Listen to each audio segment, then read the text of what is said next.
Hello, hello, ladies and gentlemen. This is your girl Mitzi, and this is Mitzi. Let's think about it. Today, we are thinking about relationship coach. Do you need one? Do you not need one? What's the point of them? Why are they even there? Luckily for me, I have Alexandria, who is a relationship coach, and so many other hats that she wears, believe me. And you will be able to pick her mind and really think about what is this all about. So thank you so much, Alexandra, for coming on my show. How are you doing today? Thank you, Mitzi. I'm so happy to be here. I'm doing so good. I'm great. I'm great. I just had a very energizing conversation like right before this, and I'm so ready to go. I'm ready to dive into this topic with you of Looks relationships. I know because let's be honest, we have a lot of relationships in our lives, from the Mm, very beginning to as a grown adult, we go through different types of relationships. But usually when people think of relationship coaches, they think it's just partner one-on-one, A and B. Is that true? Can a relationship coach just be for an actual relationship, like romantic, or can it be for the whole family, or can it be for your friends? Where do we need this? ah, I love this question. Thank you for asking. Um, it's so interesting, right? As human beings, right from the get-go, when we think of relationships, we always think of relationships with other beings, right? Our relationship with our mom, our relationship with our partner, our relationship with, our brother, our sister, our friends. But we are literally, right? Our whole environment around us is relationships. We have a relationship with ourselves. We have a relationship with money, right? We have a Yeah. relationship with food. We have a relationship with our job, right? We have a relationship with the earth, with water, with everything, right?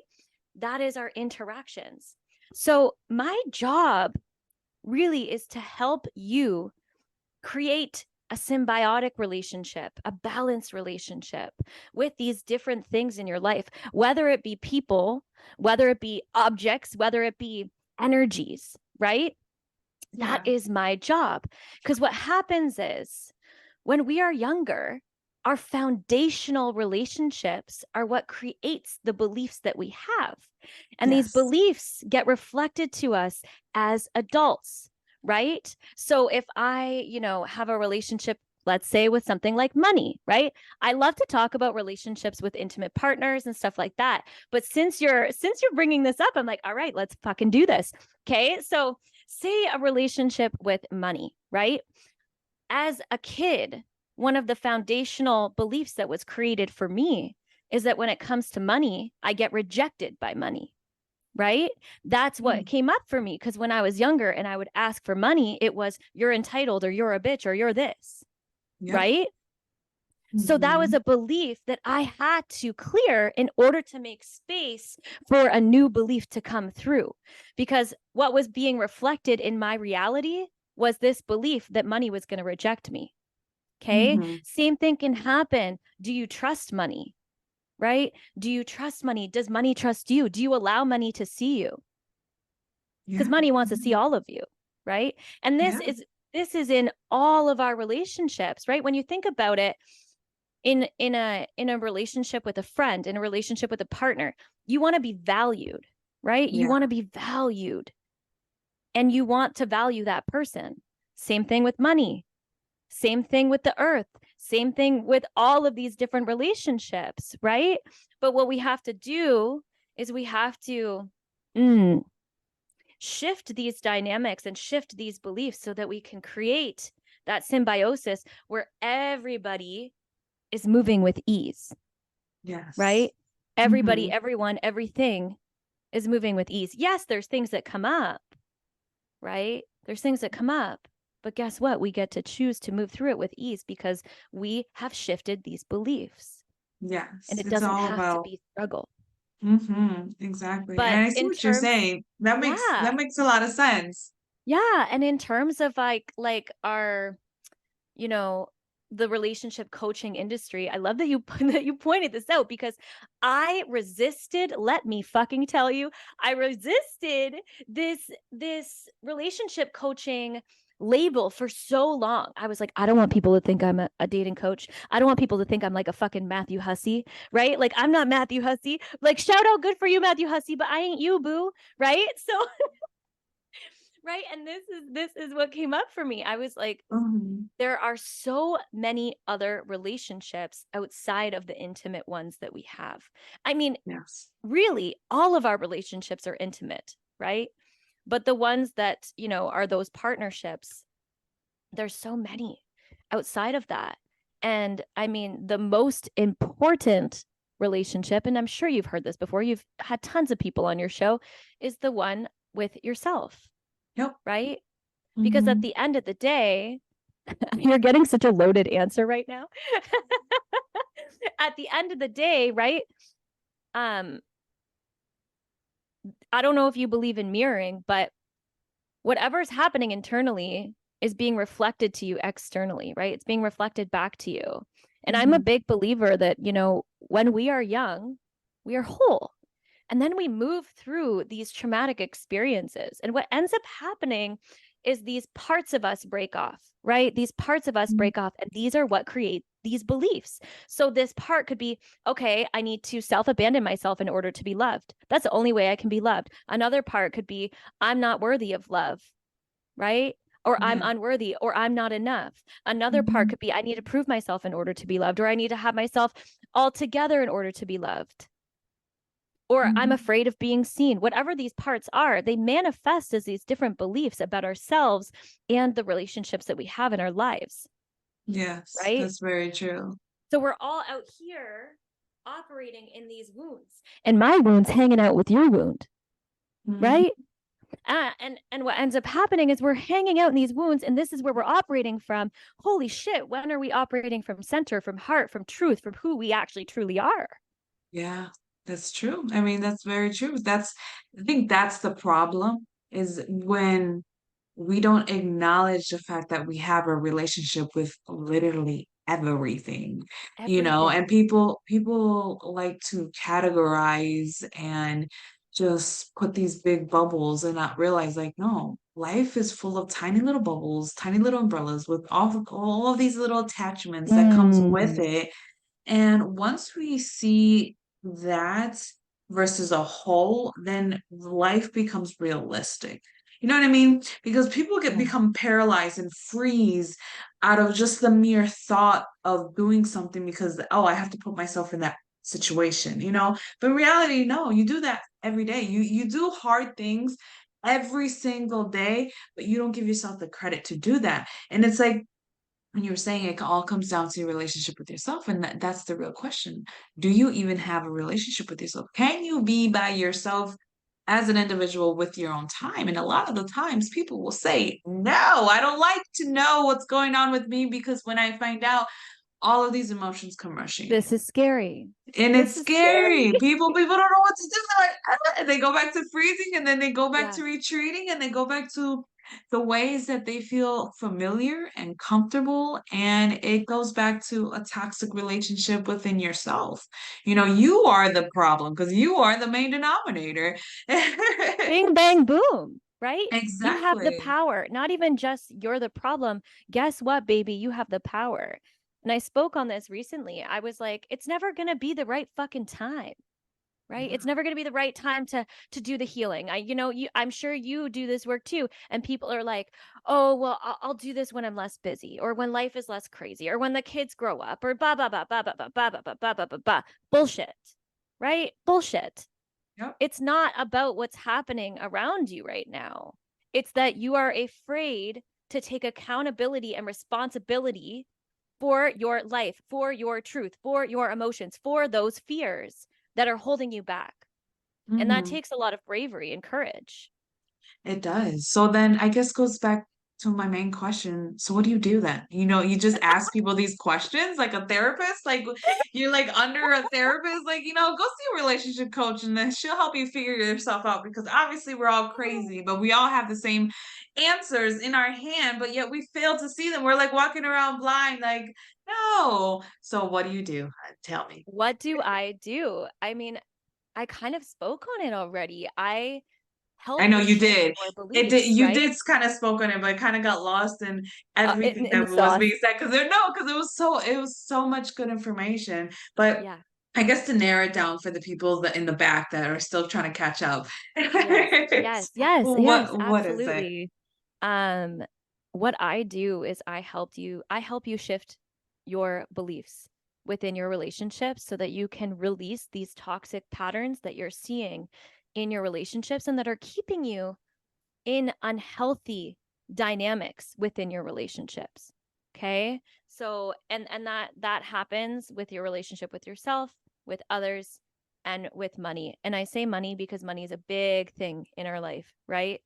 Yeah. Um but that is essentially what I do, and I do that through breath work. I'm a breath work facilitator. I'm also a human design teacher. I don't know if maybe you'll have me What is back on no? for let's Well, talk about human design because yeah, that's a I whole know other about realm. breath work. I tried that a few times and it has given me peace when my most anxiety was overcoming me.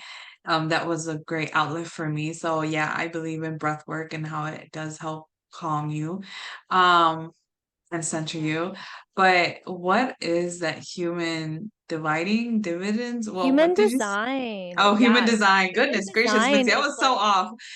no, you're so who even cares, right? Like human design is essentially like your energetic blueprint, right? So the thing that I can compare it to like most would be like astrology, but it's like far more complex, I would say. Okay.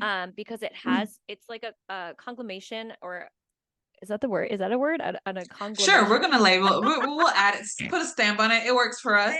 It's all these things, right?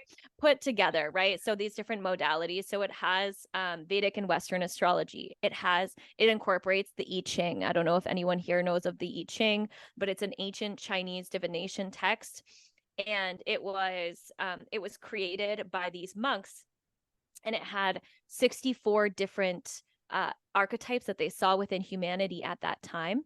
Okay, and those had light aspects and those had shadow aspects, and they're represented by hexagrams that have yin and yang lines. Okay, and in human design, that's incorporated as gates. So again, these are like the energies that you have, and then there's a few other things. I won't get into it right now because for the sake of time, baby, right? um there's a few other things that are incorporated in that, but essentially, at its core, what it is it's your energetic blueprint, and it shows you what your energetic gifts are, as well as where you're more susceptible to conditioning from society, conditioning from others, and where you can create energetic boundaries, right? More effective energetic boundaries. Because it tells you, like, when you like, go to a coffee shop or something and somebody does something like really Hmm. like irritating to you, and you're like, why is Yep. this so fucking irritating to me, and nobody else cares, right? And that's in your design, right? There's certain things that bother you and you're like, I don't understand why this bothers me so much, right? Yes. And that's why it's really really helpful, right? Really helpful in Mhm. terms of your relationships, because it also helps you see kind of how your energy is Mhm. interacting within your Yeah. relationships with people. Okay. And then I also do unconscious mind reprogramming. So like So hypnosis? it's similar to hypnosis, but like how I said before, we have these parts, right? And these parts, essentially, why they're there is they're there to protect you. They think that they're protecting you, right? So this part that abandons itself to be loved, it's like, well, I'm protecting you because this is what we needed to do in order to get love, or we need to prove ourselves to be loved, whatever it is, right? Mhm. All of us have these. And my job is to help you get this part back here, right? Back to center, back to source, because right now we're fragmented. We're bringing each part back one by one. And these are the beliefs, okay? So with unconscious mind reprogramming, we're showing your mind that this part, although it was created to protect you, it's actually harming you now, okay? It's Mm. actually harming you, and it's being reflected in your relationships. So once we show that, what we end up doing is we also end up looking at the opposite of this part. So perhaps one of your parts is unworthiness, and the opposite could be unconditional love. So what we're doing is we're bringing awareness to both of these parts, and then We're doing what we need to do to let go and then reclaim both of them and bring them back to center, source, light. And then over time, what ends up happening, this is the unconscious mind reprogramming, right? Over time, what ends up happening is we begin to start operating more from this space, right? More from this space of heart, of love, of center, of truth, of power, right? And I mean, you didn't ask me this, but I do want to say too, when you meet narcissists, those are people that are very, very, very fragmented. That they, like, all of us connect to our center and our heart and our truth and our power and our light, but narcissists really struggle with that because they have all of these parts and they're so fucking fragmented, super fragmented. And you'll never meet a narcissist that didn't endure something very, very, very challenging, right? Yes. That Mhm. created this fragmentation. Yeah. So all they do is they're operating out here all of the time, and they have no idea how to operate and how to be in this place of heart space. Yeah. Yep, I absolutely agree. I think that's nice. And I love that you just bring it up because I feel like when it's so natural in the moment, you have to just share it because it's needed. You know what I mean? Someone needs to hear it. And I feel like there's no way for you to say anything wrong on my show. And that's why I said it in the beginning before we started recording, because you don't know who's listening. That's like, you know what? This is exactly what I needed to hear. This is the reason why that I'm feeling so all over the place and I feel like a Mm, fog, because sometimes people feel this way, but it's like maybe it's because there's a part of you that is drifting that you don't know is really drifting, and you don't yeah. feel as whole as you should because there's something going on within you, and usually people don't put that Mm, together, they don't tie those two points together because our society doesn't talk about our spirit.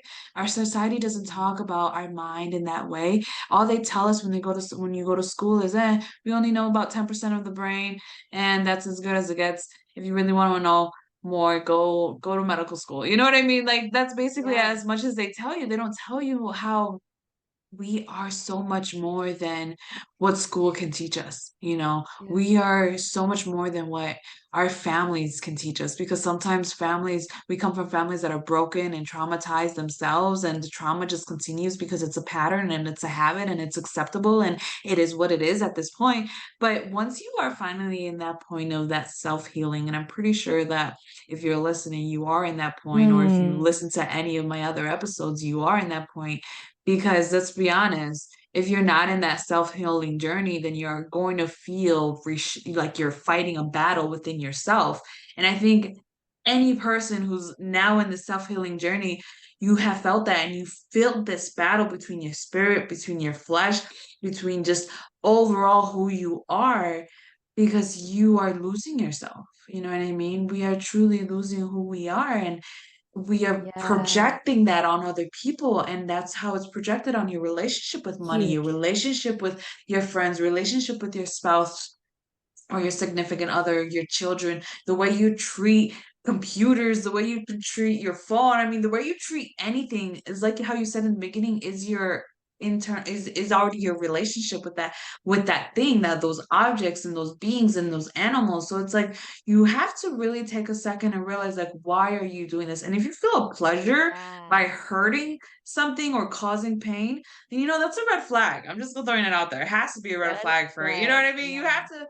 have to realize why is this enjoyable when it shouldn't be? You know what I mean? Yeah. Like those are the biggest things. And have you came across those type of individuals that they felt more joy over evil doings and just Yeah. I really mean, crazy things a like month ago, a month ago, I actually went through a smear campaign. So it's so interesting that you brought this up. I went through this smear campaign and I had all of these people that had never met me before calling me racist, calling me white supremacist, calling me a cunt, calling me a piece of shit, disgusting, everything in the book. In the book, okay? uh-huh. And it was created by, two old friends that I let go of because when you're on this journey, you begin to see that a lot of people are in this victim consciousness. Yes. Oh my God. Say it again for the people in the back. Because, oh my Victim goodness. consciousness. It's huge. Yo, it is And we're ridding huge. it right now. We're getting rid of this victim consciousness right now. Yes, we Right. are. And I want to, since we're on that, like I would love to speak on that, right? I'm not saying that in the moment when you've endured these things, whether it was, abuse, sexual assaults, the smear campaign, whatever it was, okay, you were a victim in that moment. And also, we are able to have these multiple truths at once, right? So you're a victim in that moment. And also, you're not a victim anymore. You're choosing to be a victim, Yep. right? And this victim Hmm. archetype, it's so easy to be in. And so many of us are in, right? It's this archetype of, okay, well, I don't have to take responsibility for anything that I do. Okay, like Yep. I can just blame everybody else. Okay, I don't have to do the work. Okay, I get to have Hmm. all the attention. I get to be a martyr. I get to be seen as somebody, right? So Hmm. people love to be there as well as people. We are, we want to belong. We're community oriented. So Yep. right now, so many people are like holding on to this victim consciousness for dear fucking life because they're like, but this is where I belong. This is where I belong. This is my community. But this is where I belong. And outside of this, what am I? Outside of my trauma, what am I? There's so much there. There's so much more for you Co- there. I think it also comes down to the unfamiliar is brings a lot of fear. You know what I Yes. mean? It's the unknown. Like what if? Those what ifs goes into a negative downfall. And it's like it's crazy because you literally have to feed your anger, you have to feed your sadness, you have to feed all of these emotions for that to continue and linger and linger and linger. But people don't realize it until they finally get out of the fog. So I love the fact that you brought up the victim mindset because man, people throw pity parties all the time. Pity party for one. Woo woo. Like, no, shut it down. Shut it all the way down. Yeah. Yeah. Yeah. And it's Goodness. okay. It's okay, right? This is part of the human experience. You're allowed to be sad. You're allowed to be Yes. angry. These are Yes. all like, I think one of the things that makes the human experience so fucking magical is the fact that we have access to this whole spectrum of emotions, right? Yes. That's Yeah. so cool when you think about I it. Oh my it gosh, is. that's so cool. I get to It feel the is. deepest of these things, right? So, yes, Mm-hmm. honor this when it comes up, honor the grief, honor the sadness, honor the anger, honor the whatever there is. And also know that there's more, right? Yes, I And love it. also, yeah, I love this yeah, conversation. This was such a great conversation. Yay! So I know it's going to start wrapping up the show. So yeah, I got to quick ask you, what is some lasting advice that you can leave us off with? Even though you already been throwing us a bunch of great knowledge, just boop, mic yes. drop, because it has been really a great conversation. And I love speaking with individuals like yourself who've already passed that plane of I'm stuck to ugh, anything is endless, you know. But anyways, what can be Mm. some lasting advice that you can leave us off with? Oh, the power is you are the power, right? You are the power. You are a co-creator of your reality. Um, anything that you are not changing, you are choosing. Can you say that again for the people in the back? That's a beautiful statement. Say that again, girl. Anything you are not changing, you are choosing. Okay. This power is all within you, it's in your hands. You get to choose. You get to choose. And I know Mhm. it's easier to blame other people, to blame your circumstances, to blame your family, to blame whatever. But at the end of the day, you have the power of choice, and choice is what creates your environment. Choice is what creates the dream life that you desire. And you are the only person that is in your way. Awesome. That's my mic I- drop. Boom, mic drop. There you go, ladies and gentlemen. You guys heard it first from Alexandria. I appreciate your time and coming on my show. I really do. This has been such a great time. Oh my goodness. I'm gonna have to figure out a way to bring you back for another round, right? That'd be wonderful. I would love to. We can do Mitzi, yeah, human design. Right? I know we'll go deeper into that. Sounds great. Alrighty, Yes. y'all. That's it. That's the show. Always, always, always keep thinking y'all. Be safe. Bye.